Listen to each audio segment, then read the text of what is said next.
Hi, my name is Paul Feiner. I'm the Greenburgh Town Supervisor. And a couple months ago, I read an article about Jacalyn Lee.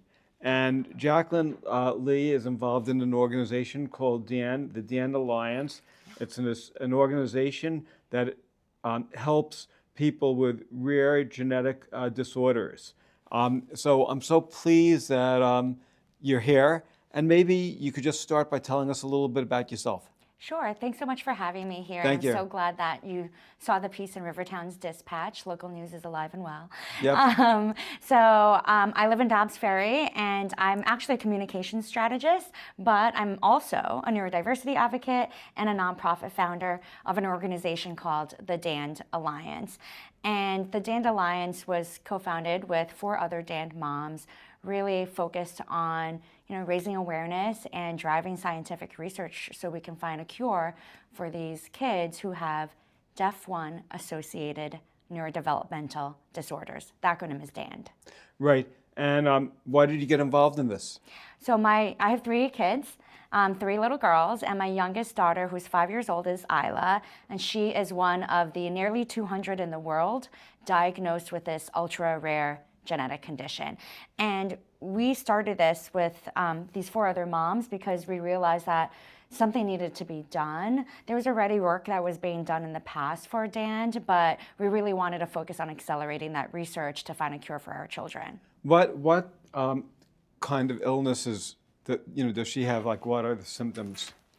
DAN presents in different ways for a lot of the kids in this community.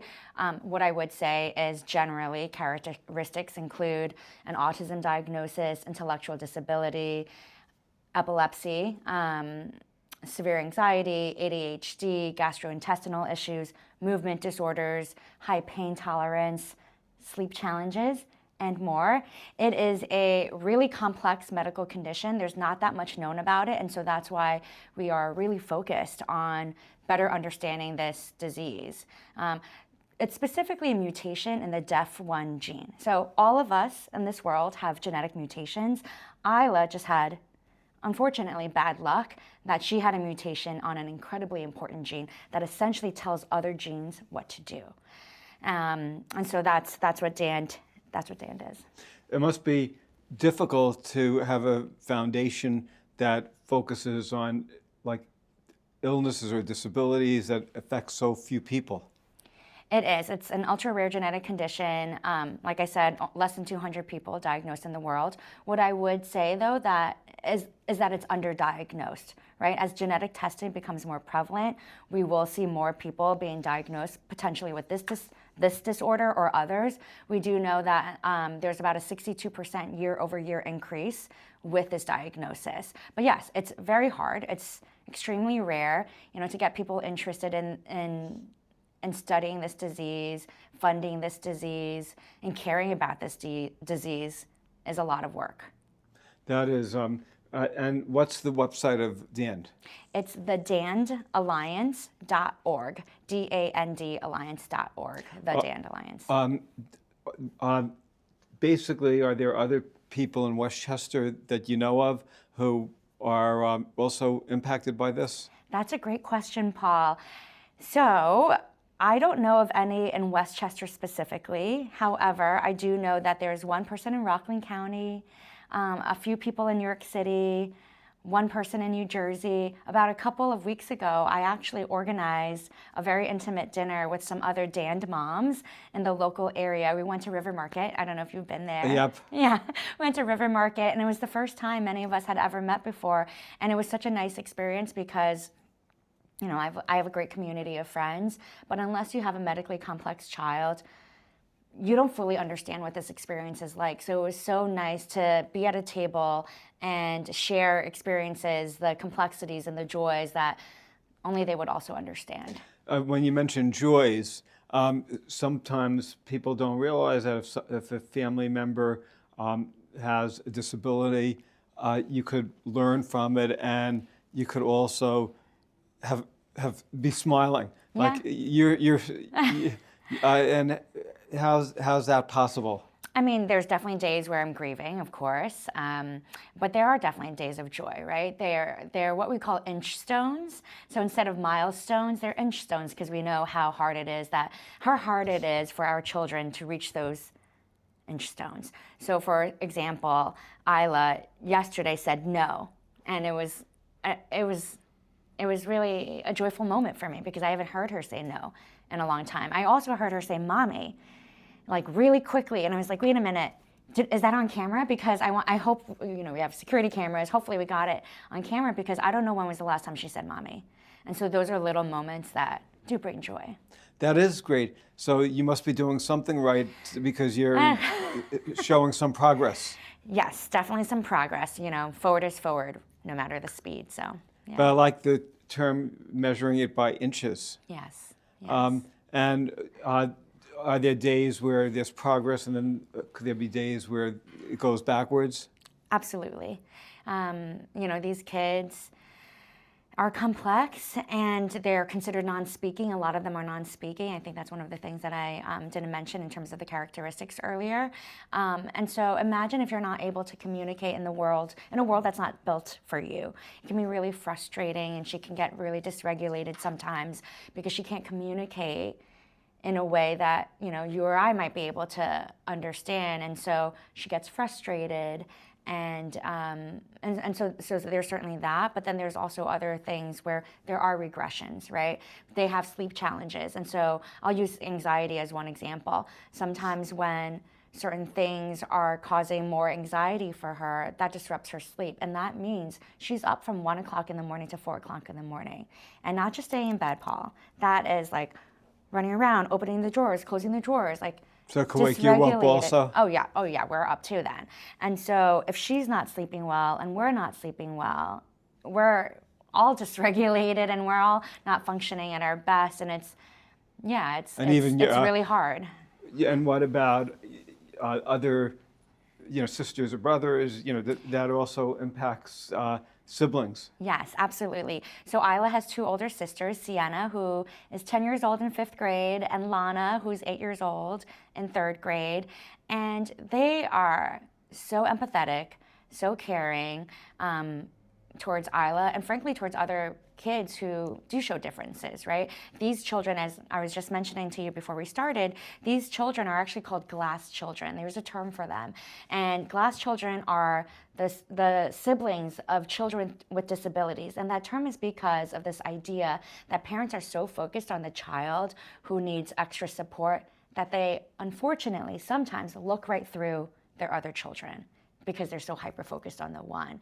And then, however, with glass children, studies also show that they do tend to be more empathetic, more inclusive, and those are wonderful qualities. At the same time, they are more prone to anxiety and depression. And so we work really hard to make sure that we have that one-on-one time with Sienna and Lana, as well as Isla. Boy, that's so interesting. It is. And I actually want to just mention too, Sienna, my oldest, she actually sells bracelets, little bracelets. I should have worn some today. She sells little bracelets that she makes where half of the proceeds goes to charity, to the Dandelions. That is terrific. Yeah, she sells it at Hi There in Dobbs Ferry, the local store. And, has the community been supportive? Other moms who don't have disabilities, how do they react? Yes, friends have been amazingly supportive. I actually have 2 separate friends who are hosting fundraisers in their private homes for me in the next couple of months. So I have immense gratitude to all of those folks who have really shown up and supported us, hosting these fundraisers and also donating too. It's been tremendous and meant a lot to us. How do you raise funds for like a foundation when like 99.9% of the people in the community don't really have a connection to the illness? Well, I think their connection is Isla. Their connection is us, our family. So I think that's the first thing I would say to that. The second thing I would add is that Dan, the deaf one gene, it is ultra rare, right? However, we know that it's closely connected to autism, and so the possibility of researching the DEF1 gene and how it works has the possibility of unlocking more information for other neurodevelopmental disorders such as autism and epilepsy, because those two traits or those two disorders are so closely linked to DAND. So I think people show up because they know us and they care about us and they believe in the work that we are doing. But secondly, I think if you take a step back, researching the DEF1 associated neurodevelopmental disorders has the possibility of unlocking more information on two other more well-known genetic conditions. Are there any federal grants out there for scientists who are studying this? There are still NIH grants out there. There are not as many as there used to be, so it's incredibly competitive. Applying for grants is competitive in general, as you probably know, but yes, they do still exist. We have not received any grants to date. We have not, applied to any federal grants or anything to date. We have raised, about $70,000 since officially launching the nonprofit in June of 2025, kicking off our first fundraising campaign in December, which was 3 months ago. And it's not a lot of money so far, but 50,000 of the 70,000 was thanks to one generous donor. And so the more that we can fundraise through our community and expanded network will be helpful, and absolutely applying to grants and whatever we can do. Have you tried reaching out to state legislators or members of Congress in terms of grants? Because you might be surprised, you might be able to get something. I have not, but I would love your help with that. Yeah, I would be willing to help. I have not done that yet. I think, the reality too is that me and the 4 other DAND moms, we're all full-time working moms. All full-time working moms raising children who have disabilities while we are also, doing this nonprofit. And so we are, always constantly prioritizing, what do we have time for? What is our capacity this week? What are our biggest bets this week? Meeting with researchers, geneticists, scientists to figure out, what do we need to focus on to find a cure for our kids? Yeah, I wonder if Washington, because I think my recollection is they've been focusing a little bit, they're interested in autism. Yes, they are. And I'm wondering if you might, even want to apply for federal grants or just reach out to the Department of Health. I disagree with a lot of the stuff that they're doing, but you never know. Sometimes you could be surprised. You never know. Absolutely. We actually do have a list of grants that we are considering applying for, thanks to the generosity of friends who've done that research for us. I think applying to grants takes an incredible amount of work and expertise, and so we need to carve out more time to do that. And it's been hard. It's been hard doing all of the things that we're doing, as I mentioned, with working in the nonprofit and raising kids, et cetera. But yes, absolutely, we should be doing that. I definitely would want to get involved and help reach out. I remember years ago when Robert Kennedy was an environmentalist. I biked from Westchester to Vermont twice with him. Oh wow! The whole way? Yeah, we went the whole. It was to raise funds for the Special Olympics. Oh my gosh! And that was when he was an environmentalist, and I agreed with him. But I would be willing to write to him as well and say, I know that this is an area relating to the health issues, and there's a small foundation, and would their office look at it? You never know if they'll read it or not, but I'll try. You never know, and I would really appreciate that. The entire DAN community would appreciate that. Oh, I definitely would, and Thank I'll you. also write to state legislators. We have in the state, they have a Department of Health, a health committee of this assembly, a health committee in the Senate, and you're raising the amount of money the DAN Foundation has raised is relatively small, yes. But it's important, the work that you're doing, and I'll definitely try connecting you with people that I know. Thank you. So, I really appreciate that. I think it's the generosity of people like you who are doing all of the things to help us and help our community that's making a meaningful difference. Right, because this could happen to anybody, and people should realize that they may be lucky with their child, but it's just like Russian roulette. You never know who's going to get hit with a major illness, and the community should come around and and be supportive.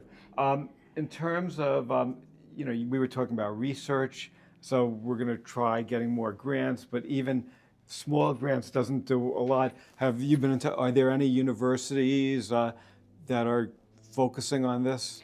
We have an amazing scientific advisory board that provides guidance to the Dandelions, and that includes Columbia, Harvard, Yale, SIU, and Illinois. So we've been incredibly lucky with that. We actually just had a meeting with a geneticist in Canada at another university. So we are in a lot of conversations with different researchers every single week, but we also have an amazing scientific advisory board as well. Great.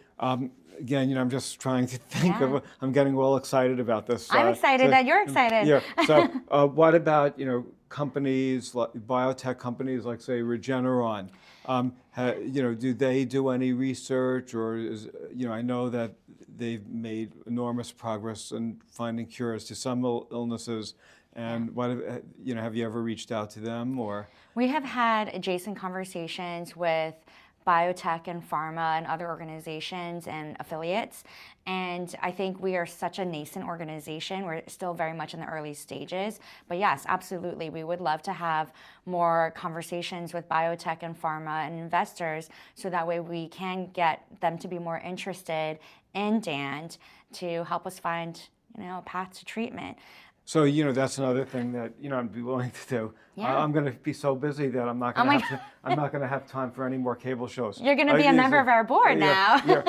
So the thing is, if you write to me, yes. Then I'll write to the CEO of Regeneron, and you could just say maybe even if their biotech company does not focus on this type of illness, they probably know other biotech companies that do, and maybe we could just say, is there somebody from the company that would meet with you and give you ideas or suggestions or leads and maybe hook you up with a biotech company that might be able to help? Yeah, you absolutely never know who might be able to help. Yeah. I would also add that CNBC, for example, they just launched a whole initiative called CNBC Cures, which is focused on getting all of these key stakeholders together, like biotech, pharma, investors, regulators, so that way there can be a more strategic alliance in a way to better understand how to support rare diseases. Because rare diseases, Paul, is not that rare. There's 30 million Americans living with a rare disease.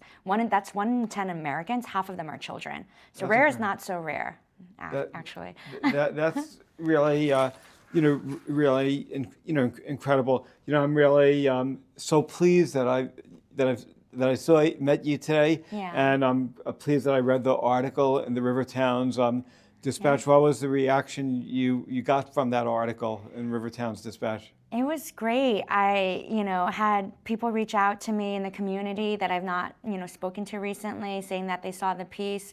We were able to turn that River Towns Dispatch story into a News 12 Westchester segment. So News 12 Westchester ended up coming after seeing that piece as well, and a friend, also had, flagged it for them, and they did a story for the Dandelions and what our mission is, and we were able to get a few donations that way as well. That's great. So the bottom line is we need more money. Yes, we do. We need foundation grants.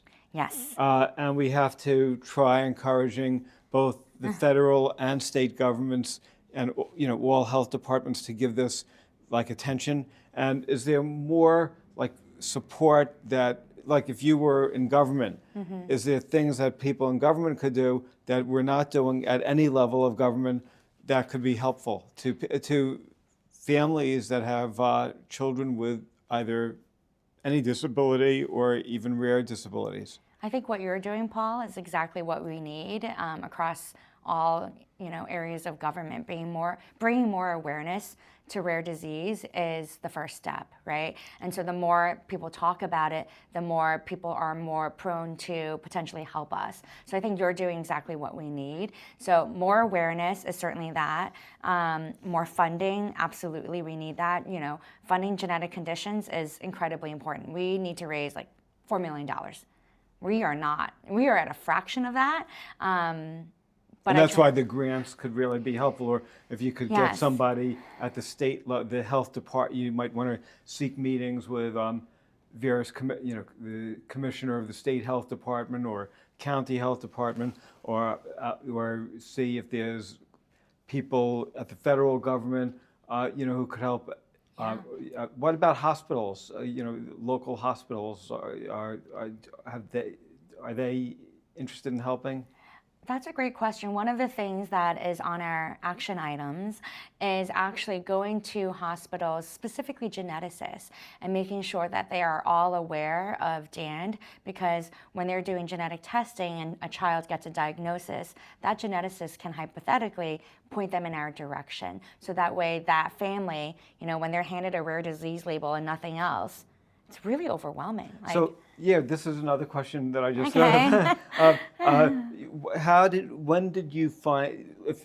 you learn that your daughter had this illness? That's a great question, Paul. So we actually, it's a long story, but essentially I had a feeling that something was a little bit different with Isla when she was just under a year old.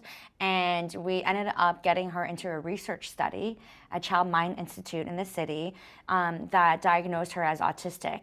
And the NCMI, Child Mind Institute, said actually, if we had not brought her in when we did, she could have been hypothetically missed for years because she was so young. She was a girl, and girls are really good at masking, and her traits were not overt. And so I had really pushed the pediatrician at that time to get that evaluation. So I'm really grateful that I, trusted my gut. But essentially, once she had the autism diagnosis, our developmental pediatrician, about a year later, recommended genetic testing. And that's when we found out she has this extremely rare genetic condition that explained all of the areas of support that she needed. And with that information, we then understood Isla actually has an 80% chance of seizures. So we already had a neurologist on our medical team, but with that extra information, we really made sure that we scheduled even more regular EEGs, which are brain scans, to monitor that.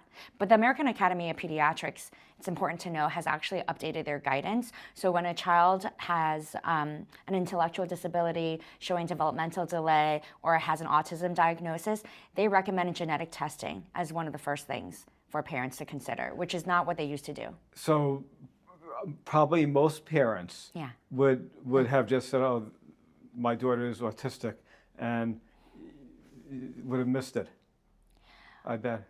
If they don't do genetic testing, then they would miss that they have potentially a rare genetic condition like DAND, hypothetically, yes. So with all the care that your daughter is getting, what's the best case scenario? I mean, the best case scenario, Paul, is finding a cure, right? I think in years past, it was the slow curve of progress, right, in terms of science. I think these days, and I like to say, Paul, that we are in this renaissance era of AI, gene therapy, and science, where what used to be the slow curve is now a vertical line. And so that is the hope that I hold on to, that we will find a cure. So maybe she'll say no to you more often. Yeah, maybe she'll say no to me all the time. I would love for her to say no to me all day. Anything where I can hear her little voice would make me happy. So that's great. So so you're like the other one of the rare mothers that want a daughter to say no. I would be happy for her to say anything, honestly. Yeah. But she communicates through iPad, sign language, and a couple of the words. She used to have about maybe 15 words verbally, but now less than 5. Yeah. Well, I remember I once interviewed. I used to have a radio program before the radio station went under, and I interviewed somebody who was dealing with autism, and he was successful in getting children with autism to speak. That's amazing. Yeah. Those are great stories to hear. Yeah. That's so great. There's really hope. So when you learned that your daughter had this, were you just so upset and aggravated, and how did you sort of cope, and what advice would you give to other parents who have children with disabilities? Well, when I first got the diagnosis, it felt surreal. Like, is this us? Is this really happening? And I was grieving. I'm still grieving, but I turned my grief into action, and that's why I have the DAND Alliance.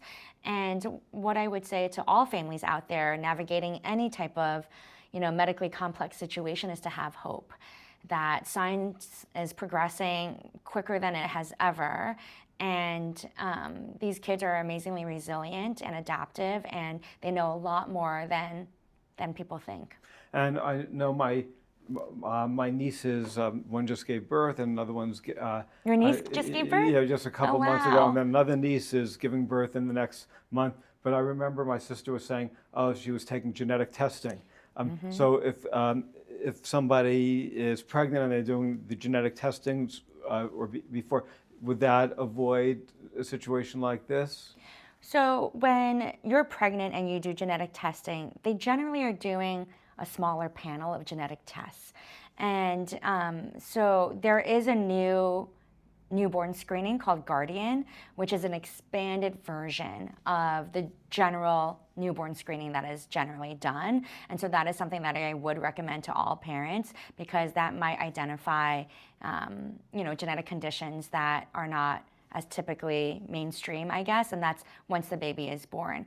There are also free resources out there that can be helpful for families, one of which is called startgenetic.org, where you just go to the site and you can see a bunch of resources and toolkits to help parents better communicate with their clinicians about why they might want to be considering genetic testing.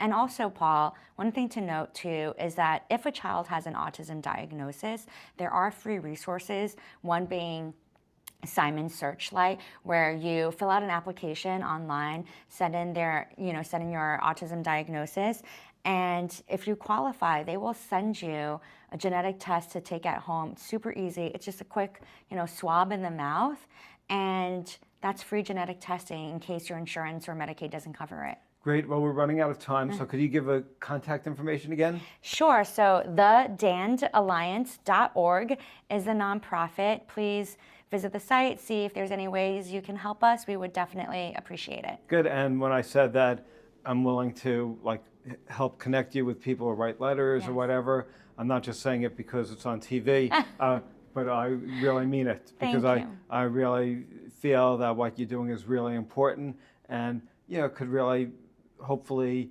you'll have a lot of great news in the future, and years from now, you'll say, I can't believe how my daughter grew up and had a great life. It has a great life, so I'll do whatever I can to help. Thank you so much. I appreciate it. Thank you. And I'm Paul Feiner, Greenburgh Town Supervisor, and I'll see everybody soon.